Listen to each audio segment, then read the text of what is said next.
ನಮಸ್ತೆ ಎಲ್ರಿಗೂ, welcome back to my channel. Simple ಆಗಿ ಈಸಿಯಾಗಿ ನಾವು ಯಾವ ರೀತಿ ಮ್ಯಾಂಗೋ ಕ್ಯಾಂಡಿನ ಮಾಡ್ತೀವಿ ಅನ್ನೋದನ್ನು ನಾನು ಇವತ್ತು ಶೇರ್ ಮಾಡ್ತೀನಿ. ಈ ಕ್ಯಾಂಡಿ ಮಾಡೋದಕ್ಕೆ ನಾನು ಇಲ್ಲಿ ಒಂದು ಮಾವಿನ ಹಣ್ಣನ್ನ ತೊಗೊಂಡಿನಿ. ನೀವು ಯಾವುದಾದ್ರೂ ತೊಗೋಬೋದು. ಮೊದಲಿಗೆ ಮಾವಿನ ಹಣ್ಣನ್ನ ಈ ರೀತಿ ನಾವು ಕಟ್ ಮಾಡಿ ಇಟ್ಕೋಬೇಕು. ಇವಾಗ ಇದ್ರೊಳಗಿರೋ ಪಲ್ಪ್ ಮಾತ್ರ ತೊಗೊಂಡು ಇಟ್ಕೋಬೇಕು. ನೀವು ಇದಕ್ಕೆ ಯಾವುದಾದ್ರೂ ಮಾವಿನ ಹಣ್ಣನ್ನು ಬಳಸ್ಬೋದು. ಜಾಸ್ತಿ ಸ್ವೀಟ್ ಆಗಿರುವಂಥ ಮಾವಿನ ಹಣ್ಣನ್ನ ಬಳಸ್ಕೊಂಡ್ರೆ ನಾವು ಸಕ್ಕರೆನ ಕಡಿಮೆ ಯೂಸ್ ಮಾಡ್ಬೋದು.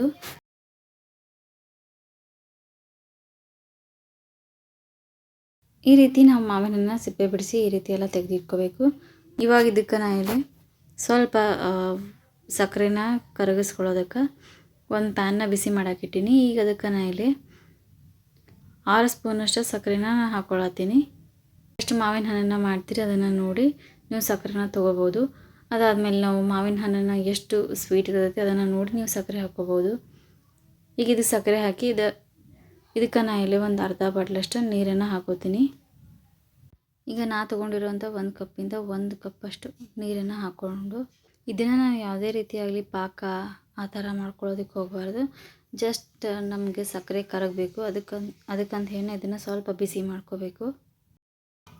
ಇವಾಗ ಇದಕ್ಕೆ ನಾನು ಇಲ್ಲಿ ಒಂದು ಅರ್ಧದಷ್ಟು ನಿಂಬೆ ಹಣ್ಣನ್ನು ಇದಕ್ಕೆ ಹಾಕೋತೀನಿ. ಒಂದು ಅರ್ಧ ನಿಂಬೆ ಹಣ್ಣನ್ನು ಹಾಕೋಬೇಕು. ಈಗ ಇದು ಸಕ್ಕರೆ ಪೂರ್ತಿ ಕರಗಿದೆ. ಸೊ ಇದನ್ನು ಗ್ಯಾಸ್ ಆಫ್ ಮಾಡಿ ಇದನ್ನು ನಾವು ಪೂರ್ತಿ ನಾವು ತಣ್ಣಗಾಕೋದಕ್ಕೆ ಬಿಡಬೇಕು. ಇವಾಗ ಇದನ್ನು ನಾವು ತಣ್ಣಗಾಗೋದಕ್ಕೆ ಬಿಟ್ಟು ಇವಾಗ ನಾವು ತೆಗೆದಿಟ್ಕೊಂಡಿರುವಂಥ ಮಾವಿನ ಹಣ್ಣು ಪಲ್ಪನ್ನು ಇದನ್ನು ನಾವು ಮಿಕ್ಸರ್ ಜಾರಿಗೆ ಹಾಕಿ ಒಂದು ಸತಿ ಇದನ್ನು ಪೂರ್ತಿ ಸಣ್ಣದಾಗಿ ನಾವು ಮಿಕ್ಸಿ ಮಾಡ್ಕೋಬೇಕು. ಈ ರೀತಿ ನಾವು ಇದನ್ನು ಸಣ್ಣದಾಗಿ ಮಿಕ್ಸಿ ಮಾಡ್ಕೊಂಡ್ಮ್ಯಾಗ ಇವಾಗ ಅದಕ್ಕೆ ನಾವು ಸಕ್ಕರೆದು ಹಿಂಗೆ ಕರಗಿಸಿಟ್ಕೊಂಡಿರ್ತೀವಿ ಅದು ಪೂರ್ತಿ ತಂಪಾಗ್ಯಾದ್ಮೇಲೆ ಇವಾಗ ಅದನ್ನು ಹಾಕಿ ನಾವು ಇದನ್ನು ಒಂದು ಸತಿ ಇದನ್ನು ಮಿಕ್ಸಿ ಮಾಡ್ಕೋಬೇಕು.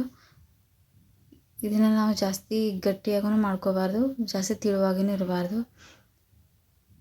ನಾವು ಜಾಸ್ತಿ ಗಟ್ಟಿಯಾಗಿ ಮಾಡ್ಕೊಂಡ್ವಿ ಅಂತಂದ್ರೆ ಅಷ್ಟು ಐಸ್ ಕ್ರೀಮ್ ಕ್ಯಾಂಡಿ ಥರ ಬರೋದಿಲ್ಲ. ಸೊ ಇದನ್ನು ಈ ರೀತಿ ನಾವು ಮಿಕ್ಸ್ ಮಾಡಿ ನೋಡ್ಕೋಬೇಕು. ಇದಕ್ಕೇನಾದರೂ ನೀರು ಕಮ್ಮಿ ಅಂತ ಅನಿಸಿದ್ರೆ ನೀವು ಎಕ್ಸ್ಟ್ರಾ ನೀರು ಬೇಕಾದರೂ ಆ್ಯಡ್ ಮಾಡಿ ಮಿಕ್ಸ್ ಮಾಡಿ. ಇದನ್ನು ನಾನು ಇಲ್ಲೇ ಕ್ಯಾಂಡಿ ಮಾಡ್ಕೊಳ್ಳೋದಕ್ಕೆ ಈ ರೀತಿ ಬಟ್ಲನ್ನ ತೊಗೊಂಡಿನಿ. ಇವಾಗ ಇದಕ್ಕೆ ನಾನು ಇಲ್ಲಿ ಒಂದು ಚಿಟಿಕೆಯಷ್ಟನ್ನು ಉಪ್ಪು ಹಾಕ್ಕೊಳತ್ತೀನಿ. ಒಂದು ಚಿಟಿಕೆಯಷ್ಟು ಮಾತ್ರನ ಹಾಕ್ಕೋಬೇಕು. ಇವಾಗ ನೀವು ಇದಕ್ಕೆ ಐಸ್ ಕ್ರೀಮ್ ಮೋಲ್ಡ್ಸನ್ನು ಬೇಕಾದರೆ ಯೂಸ್ ಮಾಡ್ಬೋದು. ಸದ್ಯಕ್ಕೆ ನಾನು ಇಲ್ಲಿ ಈ ರೀತಿ ಬಟ್ಲೊಳಗನ ಹಾಕಿ ತೋರಿಸಾತೀನಿ. ಇದೇ ರೀತಿ ಎಲ್ಲಕ್ಕೂ ನಾವು ಇಲ್ಲಿ ಹಾಕ್ಕೊಂಡು ಈಗ ಇದಕ್ಕೆ ನಾನು ಸಣ್ಣದಾಗಿ ಕಟ್ ಮಾಡ್ಕೊಂಡಿರುವಂಥ ಮಾವಿನ ಹಣ್ಣಿನ ಚೂರುಗಳನ್ನ ಹಾಕ್ಕೊಳತ್ತೀನಿ. ಇದನ್ನೆಲ್ಲ ಹಾಕಿ ಇದ್ರೊಳಗೆ ನಾವು ಈ ರೀತಿ ಹಾಕಿ ಇದಕ್ಕೆ ಈ ರೀತಿ ಸ್ಪೂನನ್ನು ಇಟ್ಕೊಳ್ತೀನಿ. ನಾನು ಇಲ್ಲಿ ಆ್ಯಕ್ಚುಲಿ ದೊಡ್ಡ ಸ್ಪೂನನ್ನು ತೊಗೊಂಡಿದ್ನಿ. ಅದಾದಮೇಲೆ ನಾನು ಚೇಂಜ್ ಮಾಡಿದ್ನಿ. ಸೊ ನೀವು ಇದನ್ನು ಅತಿಯಾಗಿ ದೊಡ್ಡನೂ ಇಡಬಾರ್ದು, ಅದು ಸರಿಯಾಗಿ ಅಡ್ಜಸ್ಟ್ ಆಗೋದಿಲ್ಲ. ಅದಕ್ಕೆ ನಾವು ಆದಷ್ಟು ಸಣ್ಣ ಸ್ಪೂನ್ ಇರ್ತಾವಲ್ಲ ಅದನ್ನು ಯೂಸ್ ಮಾಡಬೇಕು. ಸ್ಪೂನನ್ನು ಇಟ್ಟು ಇವಾಗ ಇದನ್ನು ನಾವು ಫ್ರೀಝರ್ ಒಳಗೆ ಇಟ್ಕೊಂಡ್ರೆ ಆಯಿತು. ಈಗ ನೋಡ್ಬೋದು ಇದು ಕಂಪ್ಲೀಟಾಗಿ ಈ ರೀತಿ ಐಸ್ ಕ್ಯಾಂಡಿ ಆಗೈತಿ. ಈ ಸಮ್ಮರ್ಗೆ ಈ ಥರ ಕ್ಯಾಂಡಿ ಅಂತೂ ಎಲ್ಲರಿಗೂ ಫೇವ್ರೇಟ್ ಆಗಿರ್ತೈತಿ. ಸೊ ಈ ಒಂದು ಮ್ಯಾಂಗೋ ಕ್ಯಾಂಡಿನ ನೀವು ಒಂದ್ಸತಿ ಟ್ರೈ ಮಾಡಿರಿ. ಬಟ್ ಮಾಡ್ಕೊಳ್ಳೋವಾಗ ನಾವು ಈ ರೀತಿ ಇದಕ್ಕೆ ಸ್ಪೂನನ್ನು ಇಲ್ಲಿ ಚೇಂಜ್ ಮಾಡೀನಿ. ನೀವು ಬೇಕಿದ್ರೆ ಇದನ್ನು ನಾವು ಕ್ಯಾಂಡಿ ಥರ ಮಾಡ್ತೀವಿ ಅನ್ನೋ ಹಾಗಿದ್ರೆ ನಾವು ಜಾಸ್ತಿ ಪಲ್ಪ್ ಥರ ಮಾಡ್ಕೊಳ್ಳೋದಕ್ಕೆ ಹೋಗಬಾರ್ದು. ಸ್ವಲ್ಪ ಅದು ನೀರು ಥರ ಇರಬೇಕು. ಆ ರೀತಿ ಆದ್ರೆ ಈ ರೀತಿ ಕ್ಯಾಂಡಿ ಥರ ಚೆನ್ನಾಗಿ ಬರ್ತಾವೆ. ಈ ಸಮ್ಮರ್ಗೆ ನೀವು ಇದನ್ನು ಒಂದ್ಸತಿ ಟ್ರೈ ಮಾಡಿರಿ. ಹೋಪ್ ಈ ಒಂದು ವಿಡಿಯೋ ನಿಮ್ಗೆ ಇಷ್ಟ ಆಗೈತೆ ಅಂತ ಅಂದ್ಕೊಳತ್ತೀನಿ. ಇಷ್ಟ ಆಯಿತು ಅಂದರೆ ಒಂದು ಲೈಕ್ ಮಾಡಿರಿ.